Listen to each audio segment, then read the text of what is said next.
السلام علیکم ورحمۃ اللہ۔ بسم اللہ، الحمد للہ والصلاة للہ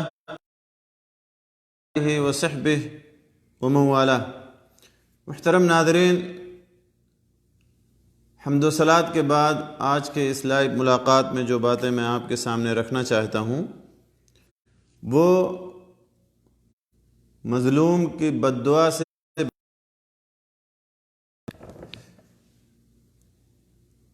احادیث میں اس بات کا ذکر آیا ہے کہ مظلوم یا مظلوم کی تبارک و تعالی رد نہیں کرتا۔ اسی لیے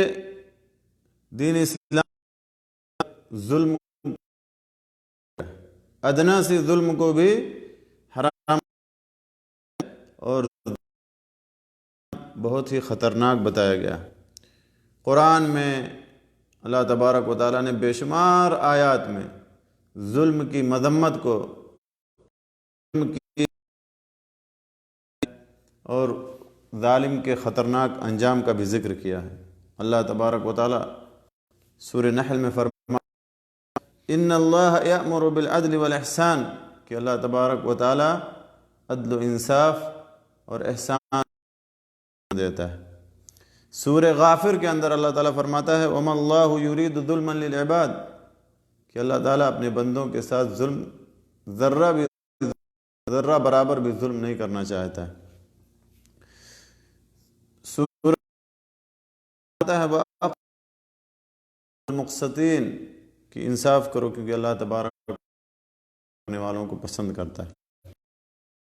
اسی طرح سے اور ایک دوسری جگہ سورہ آل عمران میں اللہ تبارک و تعالیٰ فرماتا ہے وَاللَّهُ لَا يُحِبُّ الظَّالِمِينَ کرنے والوں کو پسند نہیں کرتا۔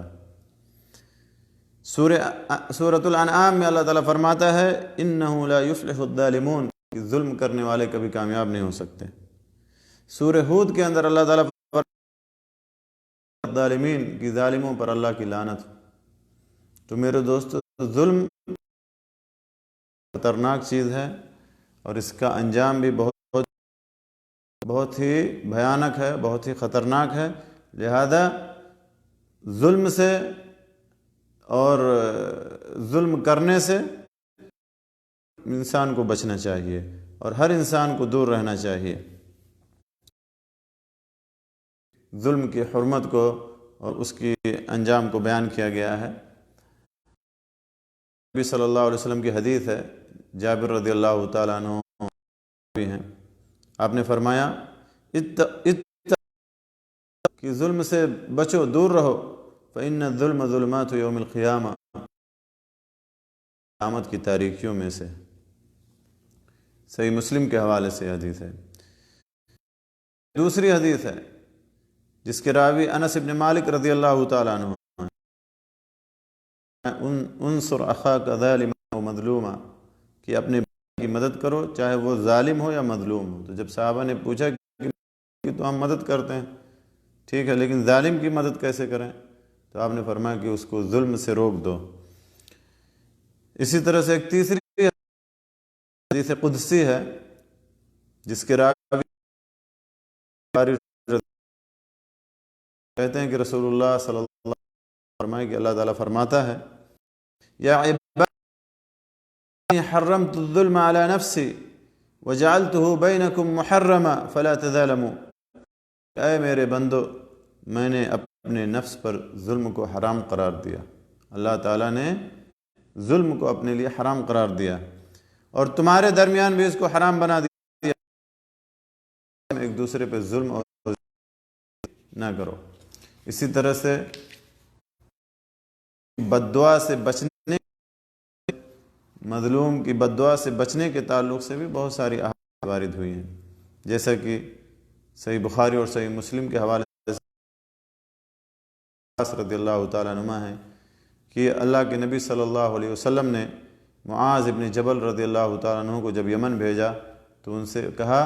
اتق دعوۃ المظلوم کہ مظلوم کی دعا سے بچو، فإنها ليس بينها وبين الله حجاب کیونکہ مظلوم کی بد دعا اور اللہ کے درمیان کوئی رکاوٹ نہیں ہوتی۔ ایک اور دوسری حدیث ہے جو سنن ابو داؤد اور سنن ترمذی کے حوالے سے ہے۔ اللہ کے نبی صلی اللہ علیہ وسلم نے فرمایا، اس حدیث کے راوی ابو ہریرہ رضی اللہ تعالیٰ عنہ کہتے ہیں کہ رسول اللہ صلی اللہ علیہ وسلم نے فرمایا، ثلاث دعوات مستجابات، 3 دعائیں ہوتی ہیں، اس میں کوئی شک نہیں، لا شک فیہن، اس میں کوئی شک نہیں، یہ دعائیں ضرور قبول ہوتی ہیں۔ سب سے بڑی دعا ہے دعوت الوالد، والد کی دعا، چاہے دعا ہو چاہے بد دعا ہو، اور دوسری دعا ودعوت المسافر، مسافر کی دعا۔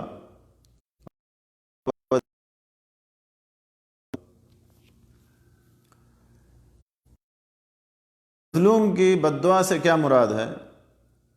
یا مظلوم کی دعا سے کیا مراد ہے؟ کیا اس کی تمام دعائیں قبول ہوتی ہیں، یا صرف وہی دعا قبول ہوتی ہے جو ظلم سے ریلیٹڈ ہے یا ظلم سے متعلق ہے؟ تو اس سلسلے میں امام سندھی رحمہ اللہ فرماتے ہیں کہ دعوت المظلوم سے مراد یا مظلوم کی دعا سے مراد یا بد دعا سے مراد ہے وہ جو ظالم کے حق میں ہو، جس نے ظلم کیا ہے اس کے حق میں جو دعا مظلوم کرتا ہے، اس کی دعا اللہ تبارک و تعالیٰ ضرور قبول فرماتا ہے۔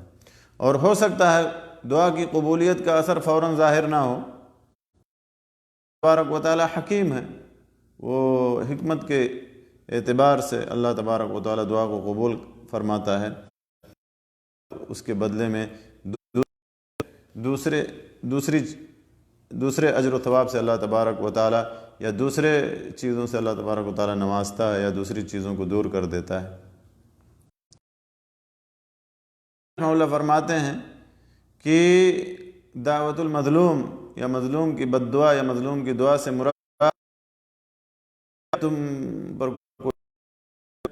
اور تم اللہ سے دعا کرو